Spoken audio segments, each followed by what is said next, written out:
मित्रों नमस्कार। दिव्यांगन चैनल में आपका स्वागत है। इधर काफ़ी दिनों से मैं आपके समक्ष नहीं आ सका क्योंकि जुलाई के अंतिम सप्ताह में हमारे साथ एक बहुत बड़ी दुर्घटना हो गई, जिसको किसी तरह से मैं अब जाके उबर पाया हूँ।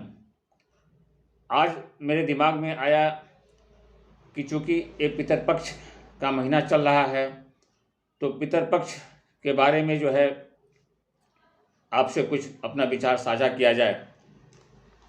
देखा जाए तो आप सभी जानते हैं कि पितरों के मरने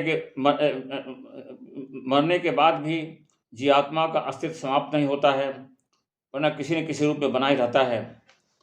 पितर वस्तुतः देवताओं से भिन्न किंतु सामान्य मनुष्य से उच्च श्रेणी के श्रेष्ठ आत्मा होती है। श्री लेटवीटर के अनुसार हिंदुओं में श्राद्ध की प्रक्रिया जो प्रतिष्ठित है और सर्वाधिक प्रमाणिक एवं वैज्ञानिक है, जो अब मात्र कर्मकांडों तथा परंपरागत रीति रिवाज बनकर रह गए हैं। इन अशरीरी आत्माओं से संपर्क का मूल आधार संकल्प एवं विचार ही है। जड़ वस्तुओं और निष्प्राण कर्मकांडों के नाम के माध्यम से पितरों का आदान प्रदान नहीं चल सकता है। यह सारा कार्य भावनात्मक है। अब देखिए, जैसे हमने आपको बताया कि आज जो प्रचलित हो गया है कि जड़ चीज़ें जो भी वस्तुएं हैं उसको हम दान में दे देते हैं तथा कर्मकांड कर देते हैं, तर्पण कर देते हैं और सारे कर्मकांड इस प्रतिपक्ष में कर देते हैं। लेकिन जो मुख्य चीज़ है हमारी भाव है।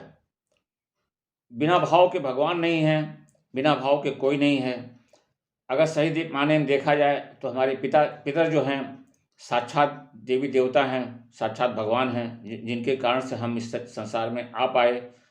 तो यदि इनका प्रति हमारी भाव नहीं है, श्रद्धा नहीं है, तो किसी तरह का कर्मकांड करना हम समझते हैं कि उसका कोई लाभ नहीं होगा। निश्चित रूप से पितर जो है हमारे लिए जो अशरीरी हो गए हैं, हमारे लिए बहुत ही लाभदायक हैं। हमको अपने आशीर्वाद से हमको हमेशा पहुंचाते रहते हैं। लेकिन चूंकि हमारा भाव ही नहीं रहेगा तो कुछ नहीं हो सकता है। इस संबंध में मैं आपको बताऊं, नेपोलियन को अपनी माँ से बहुत प्यार था। नेपोलियन जो है कि जब मृत्यु हुई तो अपने माँ के पास अशरीर अवस्था में पहुँच गया, माँ का चरण स्पर्श किया, जबकि नेपोलियन की माँ जो है वहाँ से काफ़ी दूर थी। वो उस समय जो है फ्रांस में थी, सैकड़ों मील दूर थी। माँ रोम में थी और नेपोलियन फ्रांस में था, लेकिन उसका चरण स्पर्श किया और उसके बाद उसके माँ को पता चला कि नेपोलियन की मृत्यु हो गई है। पितरों को जो है स्थूल सहायता की नहीं, सूक्ष्म भावनात्मक सहायता की आवश्यकता होती है। हमने आपको बताया कि शरीर जो है 3 तरह का होता है। स्थूल शरीर जो कि आप समक्ष हम दिखाई दे रहे हैं, सूक्ष्म शरीर जो कि आत्मा के रूप में होता है, और कारण शरीर जो कि भावनात्मक होता है। और हमारे भावों से ही कारण से का हम दर्शन कर पाते हैं। हम जिस किसी को भी जिसको देखे हैं उसको अगर अपने भावों से याद करते हैं, अंतःकरण से याद करते हैं, तो वो बिल्कुल हमको सामने दिखाई देता है। यही कारण शरीर होता है। तो मित्रों, जब हमारे पितर नहीं रह गए तो सूक्ष्म शरीर से जो है ही हम उनका जो है कर सकते हैं। इसके लिए हमारे सनातन धर्म में जो है पितृपक्ष जो कि अश्विन मास के एक पक्ष के ही बना दिया गया है, जिसमें हम अपने पितरों को जो है तर्पण दें, उनके प्रति दान करें, सारी चीज़ें करें, जिससे कि वो जो है मतलब कि उनको जो है संतुष्टि मिले। पितृपक्ष जो है का हिंदू संस्कृति बड़ा महत्व है। जो पितरों के नाम पर श्रद्धा और पिंडदान नहीं करता और सनातन हिंदू धर्मी हिंदू नहीं माना जा सकता है। हिंदू शास्त्रों के अनुसार मृत्यु होने पर मनुष्य का जीवात्मा चंद्रलोक की तरफ जाता है और ऊंचा उठकर पितृलोक पहुंचता है। इन मृत आत्माओं को अपने नियत स्थान तक पहुंचाने की शक्ति प्रदान करने के लिए पिंडदान और श्राद्ध का विधान किया गया है। श्राद्ध पितरों के नाम पर ब्राह्मण भोज की व्यवस्था भोजन कराया जाता है। इनके पूर्ण फल से भी पितरों का संतुष्ट होना माना जाता है। धर्मशास्त्रों में भी यह कहा गया है कि जो मनुष्य श्राद्ध करता है और पितरों के आशीर्वाद से आयु, पुत्र, यश, बल, वैभव, सुख और धन धान्य हो जाता है। इसलिए धर्मप्राण हिंदू अश्विन मास के कृष्ण पक्ष पर प्रतिदिन नियम पूर्वक स्नान करके पितरों का तर्पण करते हैं। जो दिन उनके पिता की मृत्यु को होता है उस दिन अपनी शक्ति के अनुसार दान करके ब्राह्मण भोज करते हैं। ये परंपरा काफ़ी प्राचीन समय से चला आ रहा है। प्राचीन काल में भी ऐसे दृष्टांत मिलते हैं कि जीवित माता पिता की सेवा करना ही अपना परम धर्म नहीं मानते थे, वरन उनके मरने पर भी उनकी स्मृति रक्षा करना उनका पवित्र कर्तव्य समझते थे। हिंदुओं की इस प्रथा की प्रशंसा अन्य धर्मों में की गई है।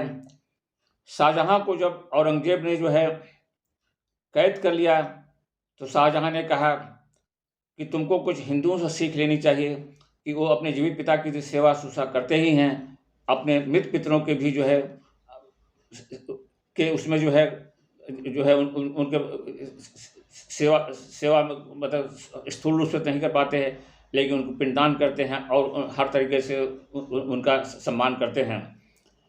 इस विषय पर विचार करने पर प्रतीत होता है कि पितृपक्ष का महत्व इसी बात में नहीं है कि हम श्राद्ध कर्म को कितनी धूमधाम से मनाते हैं और कितने अधिक ब्राह्मणों को भोजन कराते हैं, वरन उसका वास्तविक महत्व यह है कि हम अपने पितामह आदि गुरुजनों की जीवित अवस्था में ही कितनी सेवा शुक्र आज्ञा पालन करते थे। चाहे इसका कुछ भी अर्थ क्यों न लगाया जाए, हम तो यही कहेंगे कि जो व्यक्ति अपने जीवित पिता माता आदि की सेवा नहीं करते, उल्टा उनको दुख पहुंचाते हैं या उनका अपमान करते हैं, बाद में उनका पिंडदान श्राद्ध करना कोरा ढंग है और उसका कोई परिणाम नहीं। क्योंकि अगर हमारे श्राद्ध का फल पितरों तक सूक्ष्म रूप से पहुंचता भी है तो तभी संभव है जब हम सच्ची भावना एकाग्रचित्त से उस कार्य को करें।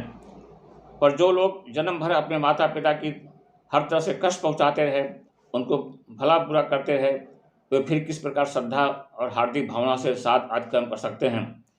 श्रद्धा से श्राद्ध शब्द बना है। श्रद्धा पूर्वक किए कार्य को श्राद्ध कहते हैं। श्राद्ध से श्रद्धा जीवित रहती है।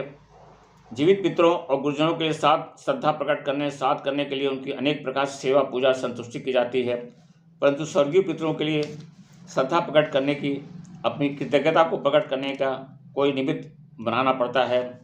यह निमित्त है श्राद्ध। मृत पितरों के लिए कृतज्ञता से इन भावों का स्थित रहना हमारी संस्कृति की महानता को प्रकट करता है।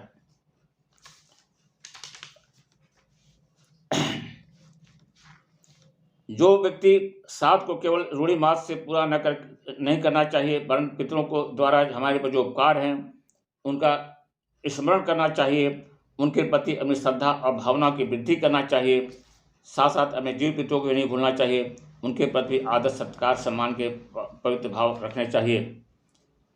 पितरों की सच्ची श्रद्धा तब दी जाएगी जब उन्हें तृप्त रखा जाएगा, तो निश्चय शक्ति, प्रकाश, मार्गदर्शन, प्रेरणा, सहयोग एवं भावनात्मक अनुदान देंगे। ये हमारे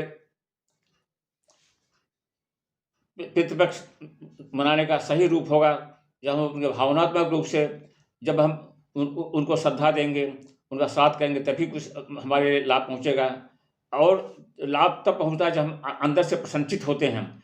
अंदर से प्रसन्नचित तभी होंगे जब हमने उनको जीवित रहने पर ही उनका सेवा सत्कार किया होगा, तभी हम उनके मरने के बाद भी जो है हम जो है उनका जो भी करेंगे उनके लिए, उसका हमको जो है निश्चित रूप से फल मिलेगा। अगर नहीं होता है तो जो हम कर्मकांड करते हैं उससे हमको कोई लाभ नहीं मिलेगा। ये भी देखा गया है कि प्राचीन समय से ही लोग इस पितृपक्ष में इतना ज़्यादा अपने को व्यस्त मान लिए थे कि दाढ़ी बनाना और सारी चीज़ें जो है भूल गए थे। और आज वो भी एक चलन में आ गया है कि पितृपक्ष में जो दाढ़ी नहीं बनाना चाहिए, या अन्य कोई नया वस्त्र नहीं पहनना चाहिए। इसमें जहाँ तक मेरा मानना है कि दाढ़ी बनाने के अन्य कार्यों का जो है, तो दाढ़ी आप भले किसी नाई से या बाज़ार से ना बनवाओ, लेकिन खुद को तो आपको खुद से दाढ़ी बनाने में किसी तरह से कोई समस्या नहीं है और इससे उनके श्रद्धा का कोई फ़र्क नहीं पड़ता है। तो मित्रों, मेरा सार यही था कि हम अपने जीवित हों, अमृत हों पितरों के प्रति ऊँची भावना रखें, उनका आदर सत्कार का हमेशा ध्यान रखें, तभी किसी तरह से पितृपक्ष मनाने का वो फलीभूत होगा। इन शब्दों के साथ मैं अपने वाणी को विराम देता हूँ। नमस्कार।